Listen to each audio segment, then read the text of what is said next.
Salut les Anacalypsiens, bienvenue dans cette nouvelle vidéo d'Anacalypsie. Donc aujourd'hui on se retrouve pour faire le bilan. Oh, je commence à être un peu fatigué, il est même pas encore 4 heures, mais un petit coup de barre. Euh, Bref, de toute façon, parce que là depuis à peu près 14 heures, j'arrête pas d'enchaîner, regarder l'épisode, enregistrer le son pour la vidéo. Regarder un épisode enregistré, ça fait qu'on commence un peu à se fatiguer, surtout que je dors très peu la nuit en ce moment. En plus, il y a SummerSlam cette nuit, donc je vais encore très très peu dormir après. Mais bon, je pense que ça se ressent un petit peu. Bref. Aujourd'hui, du coup, on est là pour faire le bilan de Tales of Empire. Du coup, dans la globalité, enfin du moins un côté positif, je trouve que c'est une très bonne série d'animation. Je veux dire, c'est visuellement très beau, parce que quand on voit certains trucs d'animation aujourd'hui, ça devient un peu dégueulasse. Ben, je parle surtout côté japonais. Je pense notamment à One Piece, hein. Je suis un grand fan de One Piece. Mais alors, l'animation, oh, mon dieu, qu'elle est catastrophique, hein. Je trouve que l'animation aujourd'hui dans One Piece, c'est dégueulasse. Le film One Piece Red, il est dégueulasse par moment. Genre le combat final, tu n'y comprends rien, c'est tellement moche. Oh là là, l'animation, elle est horrible. Franchement, j'ai.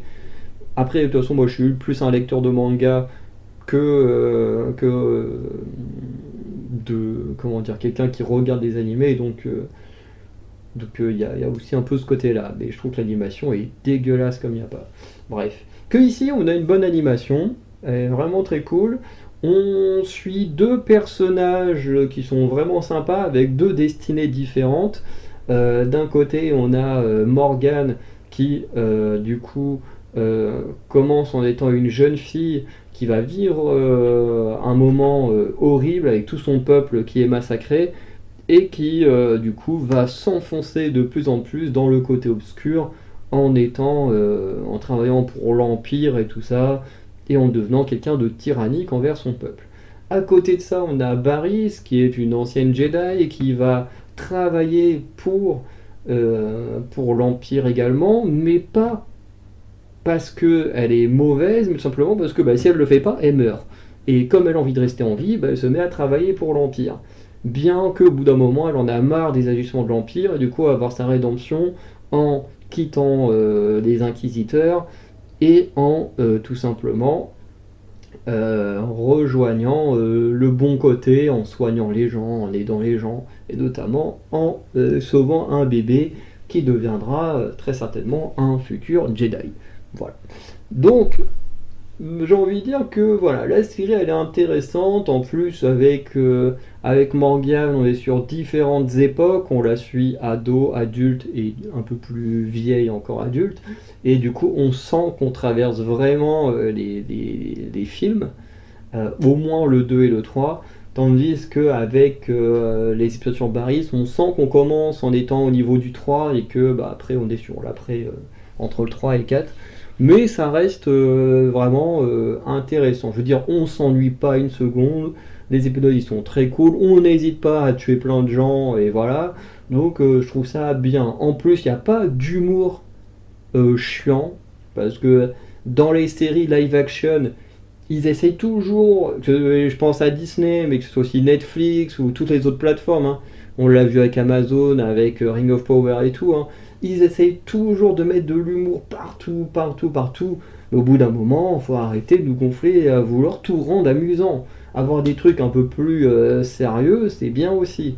Et là, je trouve qu'on est vraiment très bien, quoi. Il n'y a pas de blague pour désamorcer un truc, quoi que ce soit. Non, il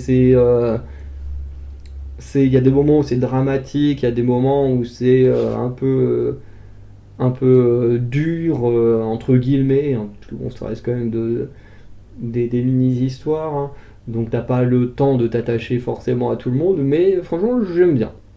Mais pour moi, il y a entre guillemets trois problèmes à cette série qui n'empêchent pas qu'on passe des très bons moments. Le premier, c'est qu'on te vend ça comme une série d'anthologie qui n'en est pas réellement une. Ce que je veux dire, c'est qu'une série d'anthologie, c'est plus ou moins une série où chaque épisode te raconte une histoire différente.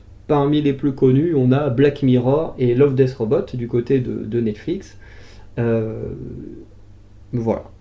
J'ai ces deux-là en tête, et j'en ai une du côté de Disney, un peu style horreur pour ados, quoi, qui est vraiment sympa, même si c'est vraiment destiné aux plus jeunes, mais les petites séries d'anthologie comme ça, moi j'aime bien, à part Black Mirror que j'ai pas vu, à part un épisode très particulier, bref. Euh, mais voilà, donc on te vend ça comme un épisode d'anthologie, donc tu t'attends à voir plein d'histoires différentes à travers les épisodes, et au final, en fait, t'as deux mini-séries en fait en un, quoi. Tu suis trois épisodes sur Morgan et trois épisodes sur Barry, donc ça fait pas vraiment anthologie. Même si techniquement, si on prend Love, Death and Robot, effectivement, on a l'épisode avec les trois robots qui revient. Alors je sais pas s'il y en a un dans chaque saison, mais c'est sûr qu'il y en a au moins deux, ça c'est sûr. Mais voilà. Donc ça, je trouve ça un peu dommage parce que quand tu vois le genre, qu'on dit ouais c'est une série d'anthologie, ouais, tu t'attends à voir plein de petits détails différents sur l'univers de Star Wars, et au final tu suis juste deux histoires qui clairement auraient pu être plus développées et même être deux saisons différentes de Tales of Empire. Mais on va revenir dessus après. Le deuxième problème que j'ai, c'est l'utilisation de personnages iconiques comme Dark Vador, ou personnages peut-être un peu moins iconiques, mais qui ont quand même marqué certaines personnes comme Grievous, pour à peine quelques secondes à l'écran. Et, et c'est un truc qui m'a gêné dans Star Wars The Acolytes, où à la fin on te met Yoda de dos, juste histoire de dire hey, regardez, il y a Yoda, et là, là. Ouais, ouais, mais tu te dis, ok, mais c'est juste pour nous montrer la dodo qui parle pas, qu'on le voit pas faire quelque chose, au final, allez vous faire foutre, quoi. Bon, Grievous, ici, on le voit quand même combattre, c'est plutôt cool. Bon, Dark Vador, tu le vois juste marcher et aller jusqu'à son trône. Et bref, je trouve ça dommage d'utiliser des grosses figures pour rien faire avec. Ça, je trouve ça dommage. Et pour moi, le troisième défaut de ça, c'est que, ben, quand on t'annonce une série d'anthologie, tu t'attends à des mini-histoires. Sauf que là, en gros, on te fait deux mini-histoires, enfin deux histoires avec en trois petits épisodes. Et du coup, le problème, c'est que tu as plein de moments de vide que tu aimerais voir combler en fait. Genre sur Morgane, on aimerait bien voir comment elle a été sur l'autre planète, comment elle a pris possession de la planète. On lui dit qu'elle a commis plein de crimes, mais genre c'est quoi ces crimes? Qu'est-ce qu'elle a fait pour que les gens soient terrorisés par elle? Encore une fois, je l'ai dit dans l'épisode 3, mais à part être un chef tyran, pour moi, elle a dû faire d'autres choses pour que les gens soient autant terrifiés par elle. Elle a sûrement dû torturer, tuer des gens qui étaient contre elle ou quoi que ce soit. Enfin, je veux dire, il s'est forcément passé des choses qu'on ne saura jamais. L'Amira qui lui donne une partie de sa flotte, on ne sait pas ce qu'elle en a fait. On a également la fin où le message d'adresse a été envoyé. Du coup, tu dis, est-ce que le message d'adresse, du coup, est-ce que des Jedi ont vraiment été envoyés pour sauver la ville ou pas? Enfin bref, on ne sait rien, et ça c'est très dommage. Mais c'est pareil pour l'épisode de Barriss. Parce que quand Barriss elle rejoint les Inquisiteurs, déjà on voit qu'ils sont quatre, il y en a deux, on voit jamais leur tête, ils parlent pas, ok, on sait pas trop.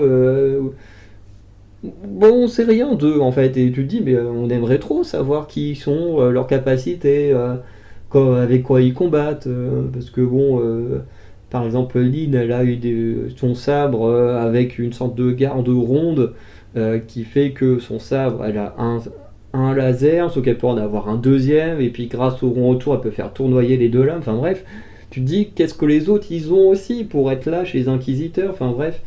Et on les revoit jamais, quoi, et ça c'est très dommage. Notamment cette fin de l'épisode 3 où Lynn décide de laisser son sabre dans les grottes pour sauver Barriss, et tu te dis, qu'est-ce qui se passe après? Est-ce qu'elle trahit vraiment l'Empire?